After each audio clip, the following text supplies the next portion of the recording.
नाजरीन, इस वक्त सूबाई वज़ीर आपाशी अरशद अयूब ख़ान प्रेस क्लब पहुँचे हैं, जो इस वक्त सहाफ़ियों से गुफ्तगू कर रहे हैं।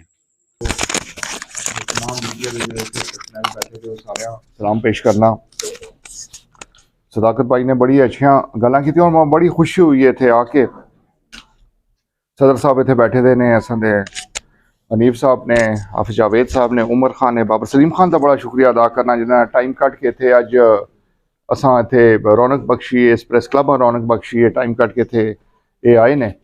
ये थोड़ा जा बैकग्राउंड बाबर खान मैं साल इतने कोई बेइतफाकी जर्नलिस्ट कम्यूनिटी काफ़ी साल ये चलती रही, बड़ी लंबी जंग लगी और हमेशा इन्हें मैं मिलना है तो मैं इन्हें आखना है तो बिल्कुल PTI और PDM वाली जंग तो शुरू कर सकी है तो वो अल्लाह कीता ये आपस में बैठे इतफाक पैदा होया और इन्हें हनीफ साहब इतने सदर मुंतखब किया और साथ हाफिज साहब इतने जनरल सैकटरी मुंतखब होए।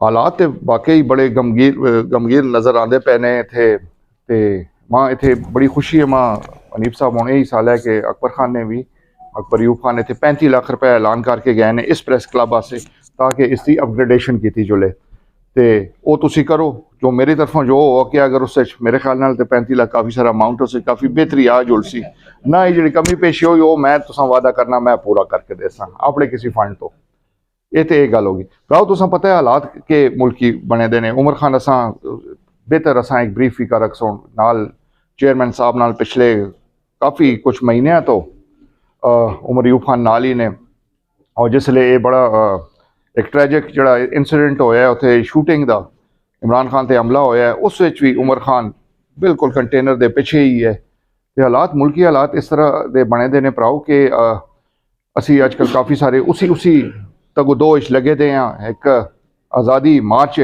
मैं तो इस बड़ा एक सिंपल तरीके नाल देखना मैं समझना जड़ा इमरान खान ने एक बेदारी का एक मूवमेंट शुरू की है 6 महीने पहले जिस 55 जलसे हुए ने और कितने रैलीज निकलियाँ और बड़ा पब्लिक कॉन्टैक्ट कैंपेन पूरे पाकिस्तान में चली है। उसका एक मैं समझना उसका जड़ा है वे नतीजा सामने आ गया। पूरी कौम एक बेदार हो गई है, कौम एक सोच आज़ाद हो गई है, लोगों के जहन च आ गया भाई असल जड़ी कुवत है वो अवाम को और केड़ा हुक्मरान रहसी केड़ी पार्टी आसी ते जासी उसका फैसला सिर्फ अवाम इलेक्शन के थ्रू कर सो ना कि कोई और इतने कर सी। तो ये मैं समझना बहुत बड़ी एक बेदारी है और एक इनकलाब है। मैं समझना असल जोड़े असां पार्टी लीडरशिप चेयरमैन साहब हमेशा गल करते रहे ने एक नया पाक मैं समझना हूँ एक सोच इस सोच की वजह तो एक नया पाकिस्तान इंशाल्लाह जरूर बन सी पाओ।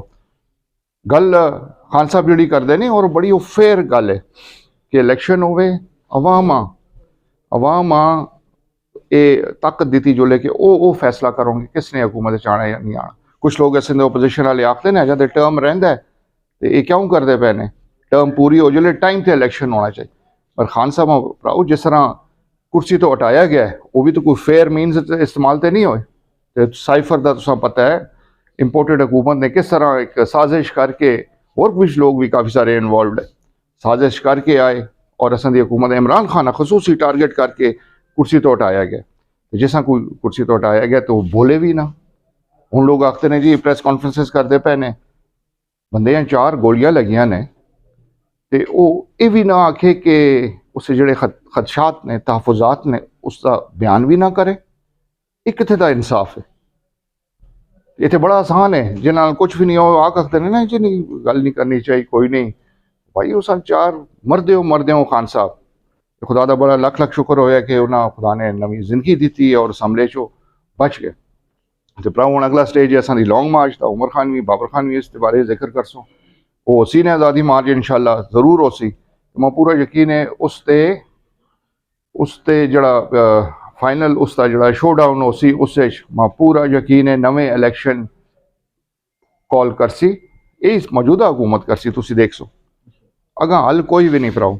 गल ये कि सियासी जड़ा बेयकीनी फैली दी है और ये असां दी वजह तो नहीं उन्हें असां दे सिटिंग प्राइम मिनिस्टर ने डिसीट किया उसकी वजह तो सारा ये सिलसिला शुरू हुआ। सियासी बेयकीनी जिस तरह फैली दी है माशरी और ये इकनॉमिक असां दा जड़ा है वे वो स्टेबिलिटी असां को आ ही नहीं आती। ਤੇ ਮੁਲਕ ਵਾਸਤੇ ਬਹੁਤ ਜ਼ਰੂਰੀ ਹੈ ਕਿ ਫੇਅਰ ਐਂਡ ਫ੍ਰੀ ਇਲੈਕਸ਼ਨ ਹੋਵੇ, ਜਿਹੜੀ ਵੀ ਪਾਰਟੀ ਜਿੱਤਦੀ ਆਪਣੀ ਗਵਰਨਮੈਂਟ ਬਣਾਵੇ, ਤਾਂ ਕਿ ਅਸਾਂ ਦਾ ਇੱਕ ਇਕਨੋਮਿਕ ਇੱਥੇ ਅਸਾਂ ਦਾ ਸਟੇਬਿਲਿਟੀ ਆ ਕੇ ਦੇਖੋ ਅਸਾਂ ਦਾ ਜਿਸਲੇ मुल्क की असां दी इकोनॉमी बेहतर हो सी, हर आदमी की जिंदगी उसका एक बेहतर असर सामने नज़र आ सी। और तुसी देखते पे हुण कारोबारां दे भी कोई हालात नहीं रहे और काफ़ी सारी दुश्वारियां ने, बिजनेस कम्यूनिटियां दुश्वारियां ने, महंगाई किथे ते किथे चली गई है। वो असां दा आखते 6 महीने पहले जिसले असां दी गवर्नमेंट ही ना महंगाई दा तो हुण पता चले। और बड़ी मायूसी की गल है, हुण असीं पब्लिक मीटिंग्स ते उमर खान असीं जुड़ने भी हाँ, महंगाई की गल करने कोई बोलता ही नहीं कोई। तो मैं हमेशा आखना होना मेरे ख्याल है तुसी सारे खुश हो इस महंगाई तक, बोलते भी नहीं हो। असां वाले वेले एक तो मीडिया ने इतना हाइप क्रिएट की थी, महंगाई महंगाई महंगाई, वो महंगाई इस महंगाई के सामने कुछ भी नहीं है। बहरहाल एक मैं हमेशा बड़ा एक इस यकीन रखना, हर मुश्किल वक्त तो बाद एक खुशहाली का भी दौर आता है। तो मैं पूरा यकीन ये सारी जिहड़ियां कुर्बानियां इमरान खान दित्तियां ने, अपने ते हमला भी होया, 4 गोलियां भी लगियां, और इंशाअल्लाह मैं पूरा यकीन है इलैक्शन आसूँ, इलैक्शन तो बाद एक अच्छा बेहतर दौर असां दे मुल्क आसे आसी, असां दे लोगां आसे आसी, और इससे भी तुसां पूरा यकीन रखना चाहिए। और उसी वजह के मैं इससे एक और गल ते बड़ा मैं दिलों मनना कि असां दी कौम में बड़ी कुवत है, और हमेशा मैं आखना भी होना कि असां दा कोई निज़ाम है क्रिकेट टीम वांगू, आरदे जे चुलने असी ते इत्थे भी एक है वे कुवत है, असां दे लोगां दा एक स्पिरिट है जिस हमेशा असी मुड़ के वापस अपने पैरों ते खल जुड़ने। तो इंशाअल्लाह ये मुल्क अपने पैरों ते खल सी, असां दी इकोनॉमी भी बेहतर हो सी, सियासी मामलात भी बेहतर हो सन, और सारे मामले तुसीं ये गल ज़हन च रखो, फौज की असी बड़ी एहतराम करने। मैं तो उमर खान ते आर्मी फैमिली तो हाँ, असां दा दादा असां दा परदादा आर्मी, इन्हां दा लड़का एक अकैडमी च, असां दे चाचे फौज, इन्हां दे वालिद साहब रहे अख्तर अयूब खान रहे, फौज ते असीं बहुत एहतराम करने। मगर जान तक हर इदारा अपने अपने ਜਿਹੜੇ ਅਸਾਂ ਦੇ ਫਰਾइज़ ने, ड्यूटी ਅਸੀਂ ਚਾਂਦ ਕੋਣ ਆਪਣਾ ਕੰਮ ਨਾ ਕਰਸਾਂ, ਦੂਏ ਦੇ ਕੰਮੇ ਮੁਦਾਖਲਤ ਕਰਸਾਂ, ਤੇ ਇਹ ਮੁਲਕ ਦੀ ਬਿਹਤਰੀ ਉਸ ਵਿੱਚ ਨਹੀਂ ਆ ਸਕਦੀ, ਨਾ ਲੋਕਾਂ ਦੀ ਕੋਈ ਬਿਹਤਰੀ ਆ ਸੀ। तो एक मैं समझना एक बड़ा ज़बरदस्त कम करती पई है फौज असां दी।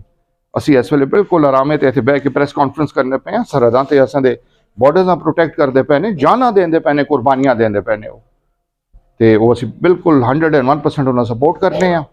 मगर असीं गुजारिश ये करने हैं कि वो आप ही आखते ने कि असीं मुदाखलत ना कर दे। तो बड़ी अच्छी खुशखबरी की गल है असां आसे कि वो ना करसों, तो इसी स्पिरिट असीं चाहने असीं अगे बढ़ा, इलैक्शंस हों और अवाम एक नवी हुकूमत जिससे भी आवे, लोग इलैक्ट करसों जी भी हुकूमत आवे। तो यही दुआ करनी चाहिए असां कि मुल्क से और अवाम से जी नवी हुकूमत आवे वो बेहतर साबित हो। आखिर मैं फिर हनीफ साहब का, हाफिज़ साहब का, इन्होंने सारे का शुक्रिया अदा करना, खसूसी तौर पर बाबर खान का करना, इतने दूरों आए ने, इतने भरा ने असां दे, इतने आए ने, बड़ी खुशी हुई है।